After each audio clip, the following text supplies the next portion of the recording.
Good morning. नमस्कार। सभी विद्यार्थियों का एक बार पुनः स्वागत है। आज हम जो बेसिक फंडामेंटल इंटरेक्शंस हैं उनके बारे में बातचीत करेंगे। फिजिक्स के अंदर जो फंडामेंटल इंटरेक्शंस हैं, शुरुआत में ये माना जाता था कि जितनी भी घटनाएं हैं वो जो गुरुत्वाकर्षण का नियम है उससे प्रभावित होती हैं। परंतु 20वीं सदी के प्रारंभ के अंदर एक डिस्कवरी हुई जिसको कि हम एक्स रे डिस्कवरी कहते हैं। एक्स किरणों की जो खोज हुई WC रॉन्जन के द्वारा, जो बहुत ही फिजिक्स के अंदर एक मेजर चेंज लाने वाली डिस्कवरी बाद में साबित हुई। इससे पहले 19वीं सदी के अंत के अंदर वैज्ञानिकों का ये मानना था, जो क्लासिकल फिजिक्स पर आधारित सिद्धांत थे, सामान्य गुरुत्वाकर्षण के नियम, नॉर्मल मैकेनिक्स के रूल्स, सौरमंडल की गति से संबंधित जो स्टडीज थी, नॉर्मल चुंबक और विद्युत का जो ज्ञान वैज्ञानिकों को हुआ था, उस समय एक ऐसा सैचुरेशन साइंटिफिक फीलिंग के अंदर आने लग गया था। Now they have nothing to explore, यानी कि एक साइंटिफिक सैचुरेशन फील होने लग गया था। उनके पास जो सुविधाएं थी, जो एक्सपेरिमेंटल फैसिलिटीज थी, उसके आधार पर एक ये फिलोसॉफी डेवलप होनी शुरू हो गई थी कि हमने ये जो नेचुरल साइंस है या जो नेचर की जितनी भी गतिविधियां हैं उनको समझ लिया है, and now we have nothing more to discuss about. तो इस तरह की जब सोच आई तो फिर ये कॉन्सेप्ट सामने आया। उस समय मेजर जो प्रॉब्लम आ रही थी वो डॉक्टर्स को आ रही थी इन दी डिस्कवरी ऑफ जो सर्जन्स थे, उनको विशेष समस्या महसूस हो रही थी।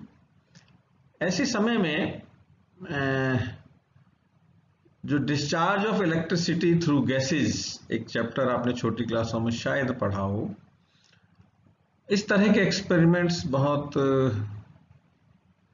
एडवांस्ड माने जाते थे। और उस समय एक लैब के अंदर ये ऑब्जर्व किया गया एक वैज्ञानिक के द्वारा कि जब जब इलेक्ट्रॉन्स किसी ट्यूब में एक इलेक्ट्रोड से दूसरे इलेक्ट्रोड की ओर पास करते हैं तो उस ट्यूब के पास में रखी हुई जो फोटोग्राफिक फिल्म है वो अपने आप एक्सपोज हो जाती है। तो ये बड़ा इंटरेस्टिंग ऑब्जर्वेशन था। शुरू में तो वैज्ञानिकों को लगा कि शायद ये एक एक्सीडेंटल ऑब्जर्वेशन है। फिर इसको इंटेंशनली इस एक्सपेरिमेंट को रिपीट किया गया और ये पाया गया कि जब जब इलेक्ट्रॉन्स एक इलेक्ट्रोड से दूसरी इलेक्ट्रोड की ओर मूव करते हैं तो ये जो फिल्म है वो ऑटोमेटिकली एक्सपोज हो जाती है। और फिर उसकी फर्दर जो साइंटिफिक स्टडी है वो स्टार्ट की गई और फिर वैज्ञानिकों ने इस कंक्लूजन को ड्रॉ किया कि इस एक्सपेरिमेंट के दौरान इस ट्यूब से जो इनविजिबल रेज निकलती हैं, जिसके बारे में उस समय वैज्ञानिकों को कुछ भी पता नहीं था, इसलिए उनको नाम दे दिया गया एक्स रेज, एक्स किरण। The name X-rays was given to the invisible rays which were coming out of the tube during the experiment was given with the simple logic because nothing was known about these rays। और ये एक mathematics में usual practice होती है किसी भी solution तक पहुंचने के लिए, let the quantity be x। करीब करीब उसी तरह के लॉजिक के साथ एक्स किरणों की खोज के तुरंत बाद यह समझ लीजिए जैसे वैज्ञानिकों में एक नया जोश, नई वो आ गई, क्योंकि एक्सपेरिमेंटल जो डेडलॉक लगा हुआ था लेबोरेटरीज के अंदर जो वैज्ञानिकों को ये महसूस होने लग गया था कि अब इससे ज़्यादा प्रिसाइसनेस हम अटेन नहीं कर सकते, वो डेडलॉक बिल्कुल रिमूव हो गया था इस डिस्कवरी के साथ। तो एक्सरेज की डिस्कवरी के बाद फिर photo electric effect, Compton effect, pair production, ये सारी डिस्कवरीज जो हुई, उससे साइंटिस्ट जो है इस कंक्लूजन पे पहुंचे कि अभी भी विज्ञान में बहुत कुछ है जो हमें समझना है। और इसके बाद जो मेजर ब्रेक थ्रू हैं वो फिजिक्स के अंदर जितनी भी ब्रांचेस थी वो डेवलप होनी शुरू हो गई। So with the advancement of experimental facilities, scientist were able to correct the model of atom, the nuclear atom, the wave nature, the particle nature, and many more things in physics.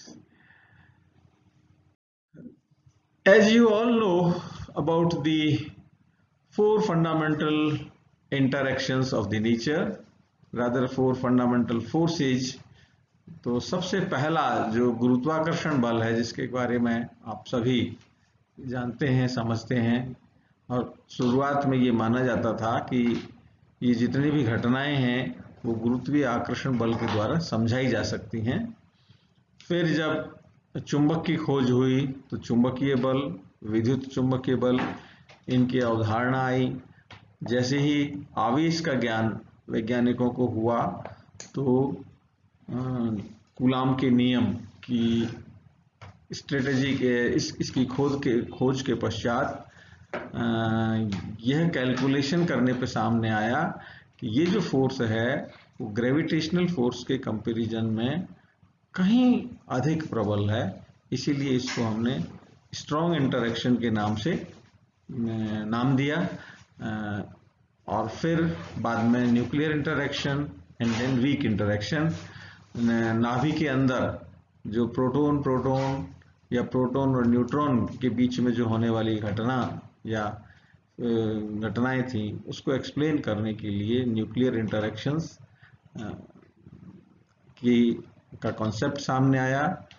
फिर कुछ घटनाएं ऐसी नाभि के अंदर भी या जो कहिए कि जो माइक्रो वर्ल्ड था उसके अंदर भी ऑब्जर्व साइंटिस्ट को हुई, जिनको एक्सप्लेन करने के लिए जो न्यूक्लियर फोर्सेस थे उसके कंपैरिजन में एक नया पैरामीटर वैज्ञानिकों को लेना पड़ा, जिसकी स्ट्रेंथ कंपैरेटिवली इसकी तुलना में बहुत कम थी, इसलिए उसको नाम दिया गया वीक फोर्सेस। तो इस तरह से ऑलमोस्ट ऑल जितने भी एक्सपेरिमेंटल डाटा थे उनको इन चार मॉडल्स, चार थ्योरीज के आधार पर समझाने में वैज्ञानिक सफल रहे, इसलिए इसको हम फोर फंडामेंटल इंटरेक्शंस के नाम से जानते हैं। जितनी भी फिजिक्स है, हालांकि ये जो फील्ड है वो भी अभी इतना ओपन है कि डे बाय डे इसके अंदर जो करेक्शंस हैं वो होते जा रहे हैं और जो नई नई बातें हैं वो सामने आती जा रही हैं। उसको समझने के लिए यहाँ पे सबसे पहले gravitational interactions, as you all know, the observations like falling of apple from tree inspired Newton to give gravitational law, which is property of all mass particles। चाहे किसी का द्रव्यमान कितना ही ज़्यादा क्यों ना हो और चाहे किसी का द्रव्यमान किसी कण का कितना ही कम क्यों ना हो, ये गुरुत्वाकर्षण के जो गुण हैं या गुरुत्वाकर्षण के जो नियम हैं उसको तो फॉलो करेगा ही करेगा। The rule applies to the massive as well as small particles in the same way। जितनी भी प्रकृति के अंदर जो विजिबल घटनाएं हैं like planetary motion, projectile motion, इन सब को हम इस गुरुत्वाकर्षण बल के आधार पर बड़ी आसानी से समझा सकते हैं। पर ये जो थ्योरी है, जब दो आवेशों के बीच आकर्षण अथवा प्रतिकर्षण की व्याख्या करने की बात आई तो पूर्णतया फेल हो गई। तो इसलिए जो बहुत लंबे समय तक गुरुत्वाकर्षण पर आधारित सिद्धांत थे और ये माना जा रहा था कि गुरुत्वाकर्षण बल ही सभी घटनाओं के लिए नेचर में रेस्पॉन्सिबल है, वो उस अवधारणा को बदल लिया गया इस कॉन्सेप्ट के आधार पर। फिर electromagnetic interactions, gravitational theory, as I told you, fails to explain attraction repulsion between two charges. So the electromagnetic interactions,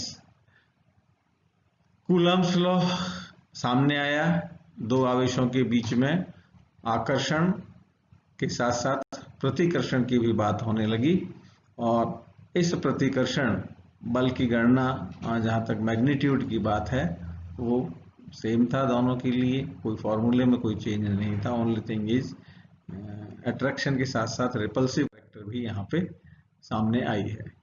strong interaction, जैसा कि मैंने आपको पहले भी बताया था कि जितने भी न्यूक्लियर फिनोमेना हैं उनको समझने के लिए इस तरह के बल की अवधारणा सामने रखी गई, और इस बल की जो स्ट्रेंथ है वो जो इलेक्ट्रोमैग्नेटिक फोर्सेस लिए गए थे उसकी तुलना में भी कहीं ज़्यादा होती है।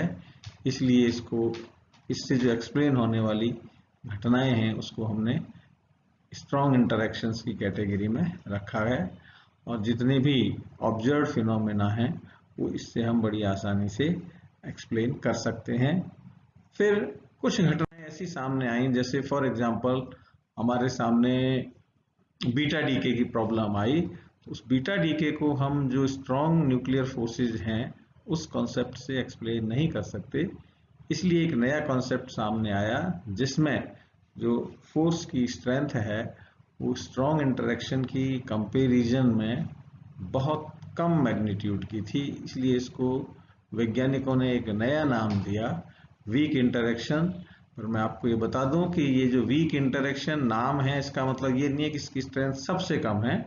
इसकी स्ट्रेंथ जो है वो जो स्ट्रॉन्ग न्यूक्लियर फोर्सेज हैं उसके कंपैरिजन में कम है, इसलिए इसका नाम वीक इंटरेक्शन दिया गया। तो जितनी भी फिजिक्स आज तक नेचर के अंदर जितनी भी घटनाएं वैज्ञानिकों को देखने को मिली, समझने को मिली, उन सब की व्याख्या करीब करीब इन चार फंडामेंटल जो कॉन्सेप्ट्स हैं उनके आधार पर बड़ी आसानी से वैज्ञानिक करने में सफल रहे। इसलिए हम इनको 4 fundamental forces of the nature या fundamental interactions of the nature के नाम से भी जानते हैं। नेक्स्ट जो भी लेक्चर होगा इसमें हम इसको और भी डिटेल में समझने की कोशिश करेंगे। ये फिजिक्स की हर ब्रांच के मूल में है कि फंडामेंटल जो इंटरेक्शंस हैं उसके बारे में हमारे दिमाग में एक आइडिया रहना चाहिए। Thank you.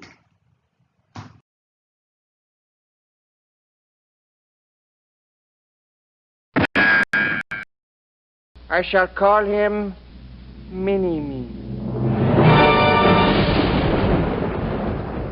I shall call him Mini-Me. I shall call him Mini-Me.